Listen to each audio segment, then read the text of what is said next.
लक्ष्मी माता और पार्वती माँ की हरियाली तीज।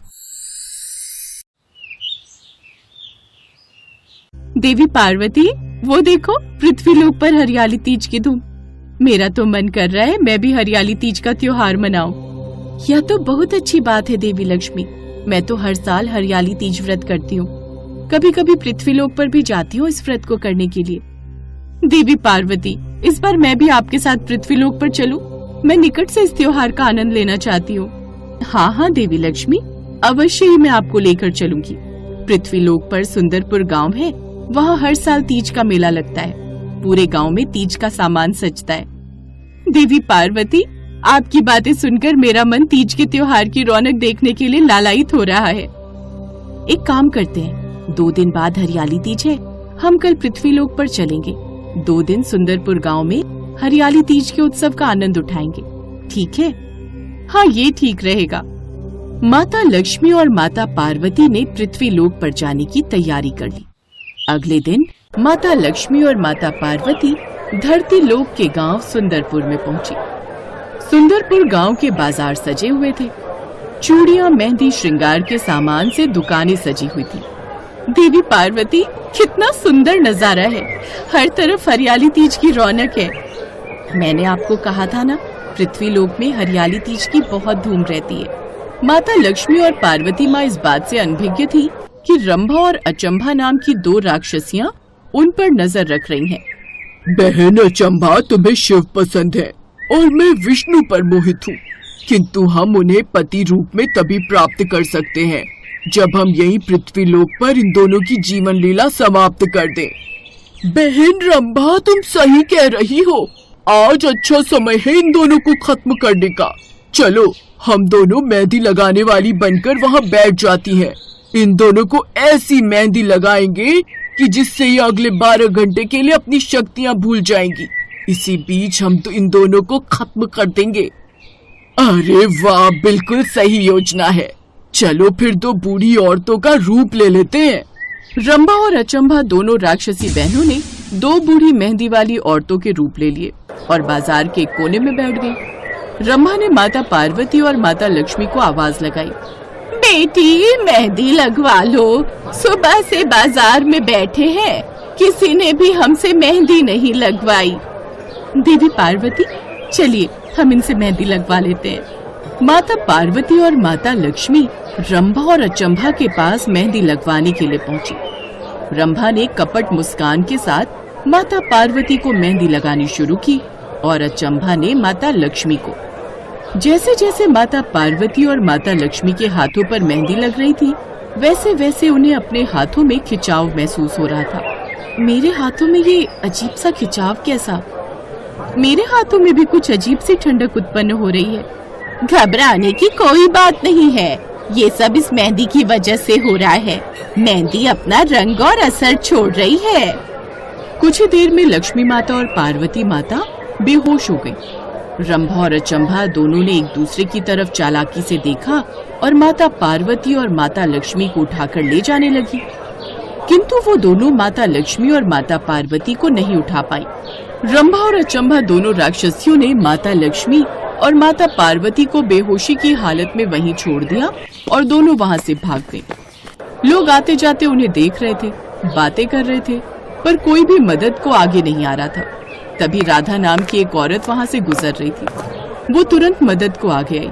उसने पानी के छींटे माता पार्वती और माता लक्ष्मी के चेहरे पर छिड़क दिए, जिससे वो दोनों होश में आ गई, किंतु वो दोनों अपनी शक्तियाँ भूल चुकी थी। इस वजह से उन्हें बहुत कमजोरी हो गई थी। राधा बिना देर किए माता लक्ष्मी और माता पार्वती को अपने घर ले आई। राधा की सास बहुत ही खड़ूस स्वभाव की थी। गरीबी की वजह से वो बहुत चिड़चिड़ी रहती थी। जब उसने देखा कि राधा 2 स्त्रियों को अपने साथ ले आई है, तो वो राधा से लड़ने लगी। अपने घर में 2 रोटी खाने के लिए नहीं है और तू ऊपर से इन बीमार औरतों को घर ले आई है। माँ जी, बाजार में बहुत भीड़ थी, इन दोनों की तबीयत ठीक नहीं है। अगर मैं इन्हें वहाँ छोड़ देती तो उनकी तबीयत और खराब हो सकती थी। कल तक ये दोनों ठीक हो जाएंगी। तुम बहुत अच्छी हो राधा, तुमने हमारी बहुत मदद की है। हम दोनों तो इस गांव में हरियाली तीज का त्योहार मनाने आए थे। पता नहीं, बाजार की भीड़ में अचानक हम दोनों बेहोश हो गए। कभी कभी भूख और प्यास से भी ऐसा हो जाता है। मैं आप दोनों के लिए कुछ खाने का बना कर लाती हूँ। हाँ हाँ, सब खिला दे। फिर कल हरियाली तीज के त्योहार पर खाना बनाने के लिए ये मुट्ठी भर आटा भी नहीं मिलेगा, फिर रहना भूखी। आप दोनों माँ जी की बातों का बुरा मत मानना। घर में पैसों की परेशानी है।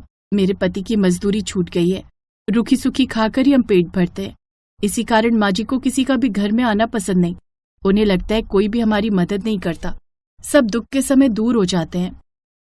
एक बात हमेशा याद रखना, व्यक्ति के अच्छे कर्म ही उसे दुखों से दूर करते हैं।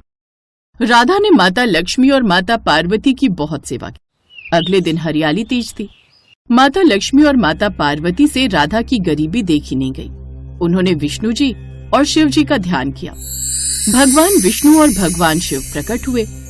आप दोनों की ये दशा रंभा और अचंभा दोनों राक्षसियों ने की है, किंतु उन्हें उनके पापों का दंड प्राप्त हो चुका है। वो दोनों अब अपनी सारी असुरी शक्तियों को खो बैठी हैं और वन वन भटक रही हैं। स्वामी, हम दोनों अपनी शक्तियों के बिना राधा की मदद करने में सक्षम नहीं हैं। हमारी सहायता कीजिए। घबराओ नहीं देवी लक्ष्मी, जब तक तुम्हारी शक्तियां तुम्हें वापस नहीं मिल जाती तब तक मैं तुम्हारी शक्ति बनूंगा। और देवी पार्वती, मैं भी तुम्हें अपनी शक्तियां प्रदान कर रहा हूं। अब देवी लक्ष्मी के साथ मिलकर राधा का उद्धार करो। उसके और उसके परिवार के साथ मिलकर हरियाली तीज का त्योहार मनाओ। राधा को उसकी दया का फल मिलना अनिवार्य है। जो आज्ञा प्रभु। माता लक्ष्मी को विष्णु जी ने अपनी शक्तियां दी और माता पार्वती को महादेव ने। अब दोनों देवियों के पास शक्तियां थी। राधा, चलो आज हम सब मिलकर हरियाली तीज की खरीदारी करेंगे और मेला भी घूमेंगे। चलो माँ जी, आप भी तैयार हो जाओ, बच्चों को भी तैयार कर लो। राधा, हम सब आज खूब घूमेंगे, झूला झूलेंगे। ठीक है, हम मेला घूमने चलते हैं। पर अरे, हमारे पास एक वक्त की रोटी के पैसे तो हैं नहीं, मेला खाली हाथ घूमने जाएंगे। उसकी आप चिंता मत करो माँ जी, हम सब संभाल लेंगे। बस आप घूमने की तैयारी करो, खर्चा हम देख लेंगे। सब मिलकर बाजार गए। बच्चों ने खाने पीने की चीजों की जिद की। माता लक्ष्मी ने अपने हाथ की पोटली में से कुछ सिक्के निकाले, जिससे बच्चों ने मिठाई, खिलौने और कपड़े खरीदे। आप दोनों बहुत अच्छी हो। मैं आप दोनों को गलत समझ रही थी, पर आप दोनों की वजह से आज मेरे बहू और मेरे पोते पोतियों के चेहरे पर एक नई खुशी आई है। मुझे माफ कर देना, मैंने तो न जाने गुस्से में आपको क्या क्या बोल दिया। कोई बात नहीं माँ जी, कभी कभी हमारे दुख हमारे स्वभाव पर भी असर डालते हैं। चलिए हम सब मिलकर झूला झूलेंगे।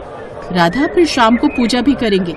एक काम करते हैं, हम मिठाई की दुकान से घेवर और कुछ अलग अलग मिठाई खरीद लेते हैं। धन्यवाद, बहुत बहुत धन्यवाद। आपने हरियाली तीज के त्योहार को इतना हरा भरा बना दिया, मैं बता नहीं सकती। मैं बहुत खुश हूँ। माता लक्ष्मी और माता पार्वती ने राधा और उसके बच्चों के खूब सारा हरियाली तीज का सामान खरीद कर दिया। शाम को पूजन के बाद अचानक माता लक्ष्मी और माता पार्वती अंतर्ध्यान हो गई। राधा ने उन्हें पूरे घर में ढूंढा, किंतु वह दिखाई नहीं दी। माता पार्वती और माता लक्ष्मी को अपनी शक्तियां वापस मिल गई थी, इसलिए वो अपने लोक वापस चली गई। किंतु जाते समय माता लक्ष्मी ने सोने के सिक्कों से भरी पोटली राधा के घर ही छोड़ दी। राधा ने देखा माता लक्ष्मी और माता पार्वती के चरणों के निशान हैं। उसकी और उसकी सास की आंखों से आंसुओं की धारा बह गई। वो समझ गई कि उनके घर में साक्षात देवियां आई थी, जो उनकी हरियाली तीज के त्योहार के साथ साथ उनके जीवन को भी सुख, समृद्धि और हरियाली से भर गई।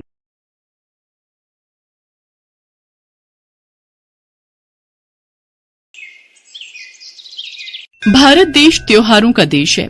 यहाँ भिन्न भिन्न प्रकार के उत्सव मनाए जाते हैं, जिनकी अपनी ही प्रथा और अपनी ही संस्कृति है।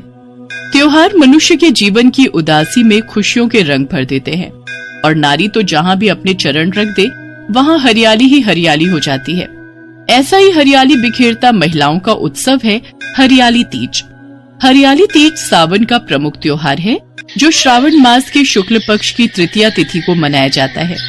इस दिन सुहागिन महिलाएं पति की लंबी उम्र के लिए निर्जला व्रत रखती हैं, तो वहीं कुंवारी लड़कियां मनोवांछित वर की प्राप्ति के लिए वर रखती हैं। मान्यता है कि हरियाली तीज के दिन भगवान शिव ने देवी पार्वती को पत्नी के रूप में स्वीकार करने का वरदान दिया था। इसी दिन को हरियाली तीज के रूप में मनाया जाता है। इस दिन स्त्रियां माता पार्वती और भगवान शिव जी की पूजा करती हैं। हरियाली तीज और व्रत से जुड़ी एक पौराणिक कथा के अनुसार माता पार्वती ने पर्वतराज हिमालय के घर जन्म लिया। माता पार्वती ने भगवान शिव को पति रूप में पाने के लिए गंगा के तट पर 12 वर्षों तक बिना किसी मौसम की परवाह किए घोर तप किया था। एक दिन देवी पार्वती की तपस्या को देखकर नारद जी महाराज हिमालय के महल में पधारे। नारायण नारायण। प्रणाम देवर्षि नारद, आपका स्वागत है। कहिए, मैं आपकी क्या सेवा कर सकता हूँ? गिरिराज, मैं भगवान विष्णु के भेजने पर यहाँ उपस्थित हुआ हूँ। आपकी कन्या पार्वती ने बड़ा कठोर तप किया है। इससे प्रसन्न होकर वे आपकी सुपुत्री से विवाह करना चाहते हैं। इस संदर्भ में मैं आपकी राय जानना चाहता हूँ। देवर्षि नारद, आपने तो ये प्रस्ताव सुनाकर मेरी समस्त चिंताएं ही दूर कर दी। यदि स्वयं विष्णु मेरी कन्या का वरण करना चाहते हैं तो भला मुझे क्या आपत्ति हो सकती है?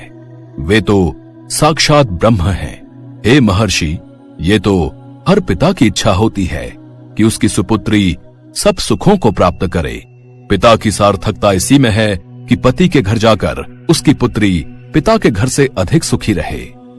पर्वतराज हिमालय की स्वीकृति पाकर नारद जी विष्णु जी के पास गए और उनसे विवाह के निश्चित होने का समाचार सुनाया। मगर इस विवाह संबंध की बात जब पार्वती के कानों में पड़ी तो उनके दुख का ठिकाना न रहा। क्या हुआ पार्वती? विष्णु भगवान से विवाह के बारे में सुनकर तुम दुखी क्यों हो गई? सखी, मैंने सच्चे हृदय से भगवान भोलेनाथ का वरण किया है, किंतु मेरे पिता ने मेरा विवाह विष्णु जी से निश्चित कर दिया। मैं विचित्र धर्म संकट में हूँ। अब क्या करूँ? प्राण छोड़ देने के अतिरिक्त अब कोई भी उपाय शेष नहीं बचा है। नहीं पार्वती, ऐसी अशुभ बातें मुख से नहीं निकालते। संकट के समय हमें धैर्य से काम लेना चाहिए। नारी के जीवन की सार्थकता इसी में है कि पति रूप में हृदय से जिसे एक बार स्वीकार कर लिया, जीवन पर्यंत उसी से निर्वाह करे। सच्ची आस्था और एक निष्ठा के समक्ष तो ईश्वर को भी समर्पण करना पड़ता है। मैं तुम्हें घनघोर जंगल में ले चलती हूँ, जो साधना स्थली भी हो, और जहाँ तुम्हारे पिता तुम्हें खोज भी न पाए। वहाँ तुम साधना में लीन हो जाना। मुझे विश्वास है कि ईश्वर अवश्य ही तुम्हारी सहायता करेंगे। अपनी सखी की बात सुनकर देवी पार्वती ने ऐसा ही किया। अपनी पुत्री को घर पर न पाकर पर्वतराज हिमालय बहुत चिंतित हो गए। मेरी पुत्री न जाने कहाँ चली गई है। मैं विष्णु जी से उसका विवाह करने का प्रण कर चुका हूँ। यदि भगवान विष्णु बारात लेकर आ गए और कन्या घर पर न हुई तो बड़ा अपमान होगा। मैं तो कहीं मुंह दिखाने के योग्य भी नहीं रहूंगा। मुझे पार्वती को खोजना ही होगा। पर्वतराज हिमालय ने पार्वती की खोज करनी शुरू कर दी। इधर पार्वती अपनी सखी के साथ नदी के तट पर एक गुफा में भगवान शिव की आराधना में लीन थी। भाद्रपद शुक्ल तृतीया को हस्त नक्षत्र था। उस दिन माता पार्वती ने रेत के शिवलिंग का निर्माण करके व्रत किया। रात भर वो भगवान शिव की स्तुति करती रही। ओम नमः शिवाय, ओम नमः शिवाय, ओम नमः शिवाय। देवी पार्वती की घोर तपस्या के प्रभाव से भगवान शिव का आसन डोलने लगा। उनकी समाधि टूट गई और वो देवी पार्वती के समक्ष प्रकट हुए। देवी पार्वती, मैं तुम्हारी तपस्या से प्रसन्न हूँ। तुम जो चाहो वर मांगो।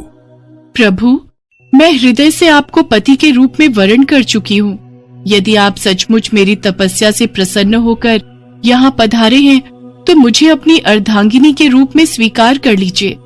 देवी पार्वती, क्या तुम मेरे साथ खुश रह पाओगी? मैंने बचपन से ही आपको अपना पति मान लिया था। मैं जानती हूँ आपको पति रूप में पाकर, आपकी अर्धांगिनी बनकर मुझे सर्व सुखों की और सौभाग्य की प्राप्ति होगी। कृपया करके मुझे अपनी पत्नी के रूप में स्वीकार कर लीजिए प्रभु। देवी पार्वती के प्रेम, विश्वास और तपस्या की जीत होती है और भगवान शिव उन्हें मनोवांछित वर देकर अंतर्ध्यान हो जाते हैं। उसी समय अपने दरबारियों सहित गिरिराज हिमालय देवी पार्वती को खोजते खोजते वहां आ पहुंचते हैं। पुत्री, तुम्हारी ऐसी कठोर तपस्या का क्या कारण है तुम्हारी ऐसी दशा को देखकर मुझे अत्यधिक दुख और पीड़ा हो रही है। चलो पुत्री, महल वापस चलो। मुझसे तुम्हारी ये दशा देखी नहीं जा रही। पिताश्री, मैंने अपने जीवन का अधिकांश समय कठोर तपस्या में बिताया है। मेरी इस तपस्या का उद्देश्य केवल यही था कि मैं महादेव को पति के रूप में पाना चाहती थी। आज मैं अपनी तपस्या की कसौटी पर खरी उतर चुकी हूँ। आप क्योंकि विष्णु जी से मेरा विवाह करने का निर्णय ले चुके थे, इसलिए मैं अपने आराध्य की खोज में घर छोड़कर चली आई। अब मैं आपके साथ इसी शर्त पर महल वापस जाऊंगी कि आप मेरा विवाह विष्णु जी से न करके महादेव से करेंगे। देवी पार्वती के दृढ़ निश्चय को देखकर पर्वतराज हिमालय मान गए और देवी पार्वती को घर ले गए। कुछ समय के पश्चात समस्त विधि विधान से भगवान भोलेनाथ और देवी पार्वती का विवाह संपूर्ण हुआ। भाद्रपद की शुक्ल तृतीया को देवी पार्वती ने महादेव की आराधना करके जो व्रत किया था, उसी के फलस्वरूप उनका विवाह हो सका। भगवान शिव के वरदान के कारण उस दिन से हरियाली तीज का व्रत प्रारंभ हो गया। कहा जाता है कि जो कोई सुहागन स्त्रियां और कुंवारी कन्याएं इस व्रत को करती हैं, भगवान भोलेनाथ और माता पार्वती उन्हें मनोवांछित फल देते हैं। इसलिए सौभाग्य की इच्छा करने वाली प्रत्येक युवती को हरियाली तीज व्रत पूरी निष्ठा तथा आस्था से करना चाहिए। हरियाली तीज के त्योहार का मजा ही कुछ अलग है। ये त्योहार खुशियों का प्रतीक है। हरियाली तीज में हरी चूड़ियां, हरे वस्त्र पहनने, 16 श्रृंगार करने और मेहंदी रचाने का विशेष महत्व है। इस त्योहार पर विवाह के पश्चात पहला सावन आने पर नव विवाहित लड़कियों को ससुराल से पीहर बुला लिया जाता है। शास्त्रों के अनुसार भगवान शिव और देवी पार्वती ने इस तिथि को सुहागन स्त्रियों के लिए सौभाग्य का दिन होने का वरदान दिया है। ऐसी मान्यता है कि इस दिन जो सुहागन स्त्रियां भगवान शिव और देवी पार्वती की पूजा करती हैं और माँ पार्वती की तरह ही तीज का व्रत और त्योहार करती हैं, उनको सुख सौभाग्य की प्राप्ति होती है और उनके परिवार में सदैव खुशियाँ और हरियाली छाई रहती है।